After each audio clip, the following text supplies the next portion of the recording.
যিনি আমার ক্যান্ডিডেট ছিলেন তিনি বক্তব্য দিয়েছেন বিএনপি কে খোঁচাখুচি কইরেন না। আরে আমি হানজালা বিএনপি কে খোঁচাখুচি করলে বিএনপি দেশে থাকতে পারবে না। আপনারা রাজনীতি করেন শিবচর উপজেলা নিয়ে, হানজালা রাজনীতি করে গোটা বাংলাদেশ নিয়ে। আপনারা চিল্লা চিল্লি করবেন গ্রামে খেতে, হানজালা চিল্লা চিল্লি করবে বাংলাদেশের পার্লামেন্টে। আমার চুপ করে থাকা মানে বারবার বলছি এটা কোনো দুর্বলতা নয়। আমি নতুনত্বের রাজনীতি চাই। আমি শিবচরের কোনো প্রতিহিংসা আধিপত্যের রাজনীতি আগামীতে দেখতে চাই না।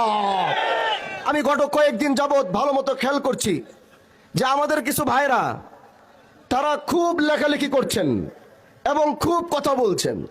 তারা অন্য কেউ নয়, তারা আমার শিবচরের বিএনপি ভাইয়েরা।